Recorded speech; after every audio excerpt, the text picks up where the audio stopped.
Evidence has emerged that the FBI played a direct role in infiltrating racial justice protests after the police killing of George Floyd in 2020. A new podcast out today called Alphabet Boys documents how the FBI paid an informant at least $20,000 to infiltrate and spy on activist groups in Denver, Colorado. The informant also encouraged activists to purchase guns and commit violence. Black people's biggest issue is that we hold grudges with each other, but when it comes to the injustice that Europeans have done to us, we consistently forgive and we forget. And this is why history constantly repeats itself with us as a people. If this man had understood his history and had been knowledgeable about the Black Panthers and the COINtelpro program and how they went to sabotage that black movement, then he would have been aware of these type of actions.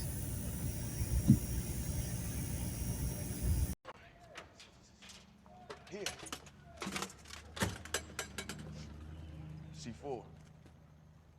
Yeah, we got enough there. We could blow up City Hall, some more shit. What's wrong with you? Calm down, man. What you mean, what's wrong with me, man?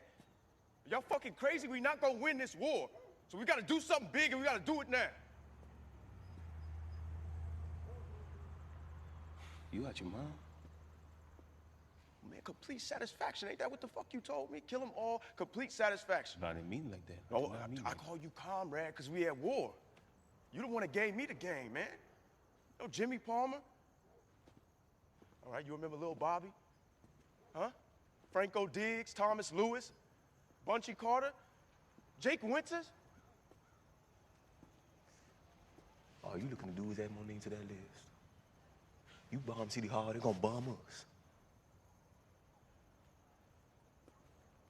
I'm ready to die for the people, Sheriff. How about you? Is it a goddamn revolution or what? Huh?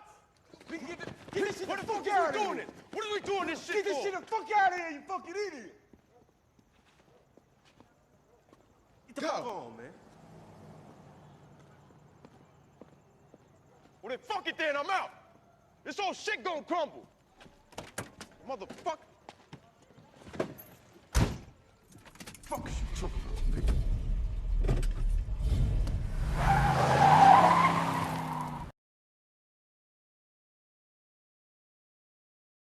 Dion.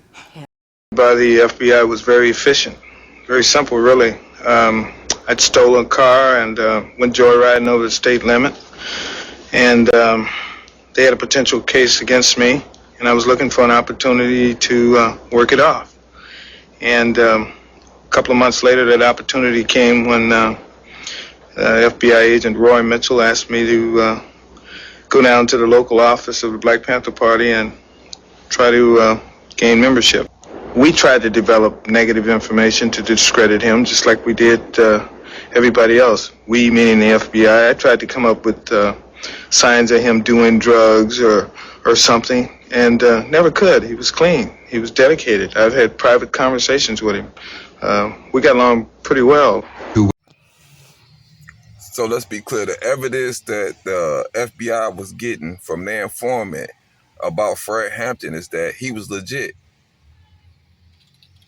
He wasn't gangbanging, he wasn't doing no drugs, wasn't selling no drugs. He was legitimately about what he was saying, feeding children, political progress for black people, which should be legal in America under the Constitution, but still they used the full weight of the government to continue to oppress him and to slaughter him. Just be clear about that. Are facing new calls to finally open their records related to the assassination of Malcolm X, shot dead 56 years ago at the Audubon Ballroom in Harlem, February 21st, 1965. This comes after the release of a deathbed confession of a former undercover New York police officer who admitted to being part of a broad New York police and FBI conspiracy targeting Malcolm.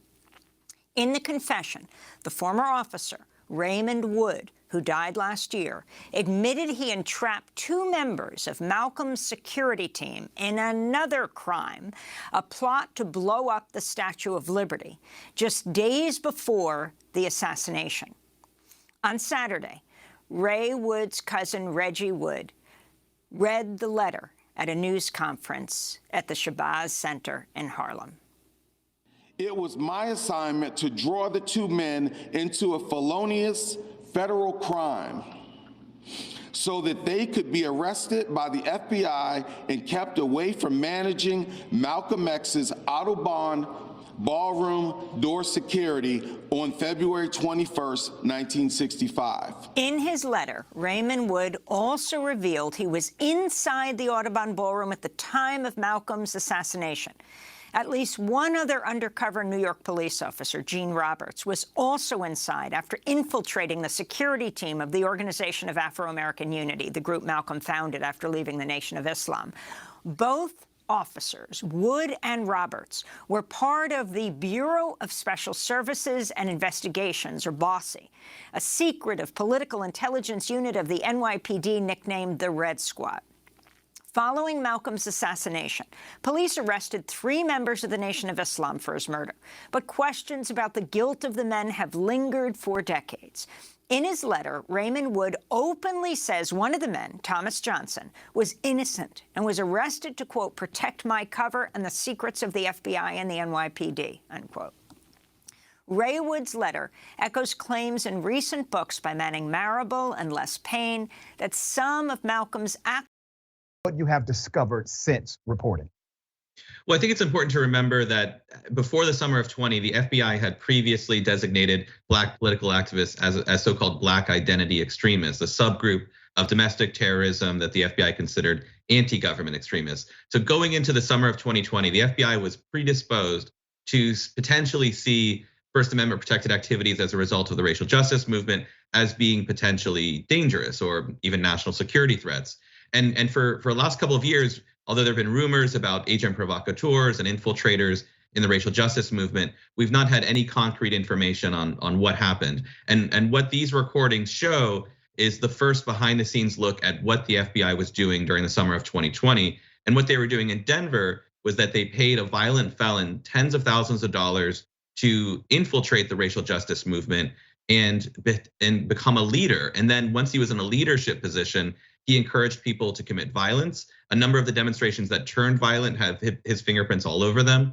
And he also tried to specifically entrap racial justice activists like Zeb in crimes that they would never have committed were it not for the FBI engineering the entire thing. And one last point I want to make is that what's particularly troubling about this case is that a lot of the tactics that the informant uses are the same tactics that we saw FBI informants use in the 1960s against Black political groups doing COINTELPRO, specifically the use of so-called snitch jacketing, which is labeling real activists and real leaders as informants in order to sow chaos and sow confusion, and then take advantage of the fact that you have then sowed chaos among the groups. And it's a particularly subverting effect that happened in the 60s, and we saw the same thing happen in Denver in 2020. The mischief Europeans have created in the Black community is astounding.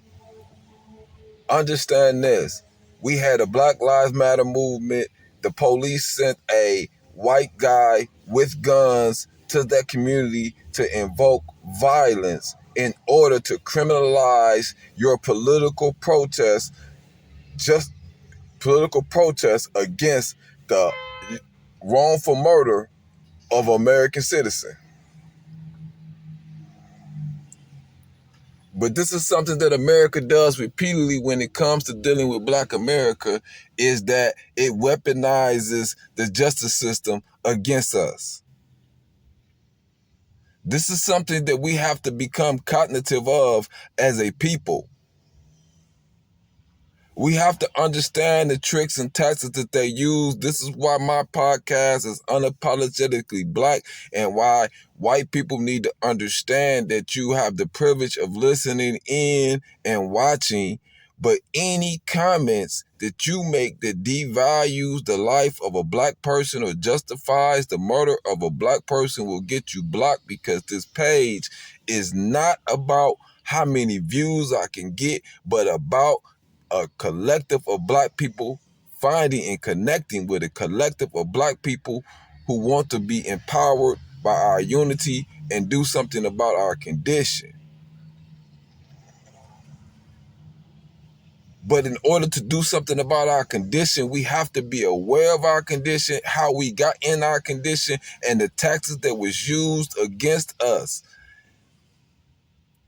We need a strong evaluation of history. We blamed the Nation of Islam for years and years for the murder of Malcolm X. Come to find out, the same way the feds tried to set Fred Hampton in a plot to blow up something, send an informant there, the same way they did with Malcolm X, the same way they locked Nation of Islam members up unjustly just to make you dislike the Nation of Islam. I'm talking about the discourse the Europeans have created in the black community is astounding.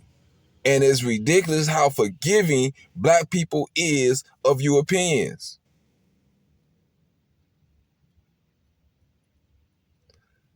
So it makes no sense that this black man fell for this tactic. The only reason why he did is because he is not aware of who he is and what we are as a people. He is not aware of his history. He is not aware of the condition that black people are truly in America, how we are behind enemy lines. This government is working to continuously keep you oppressed financially,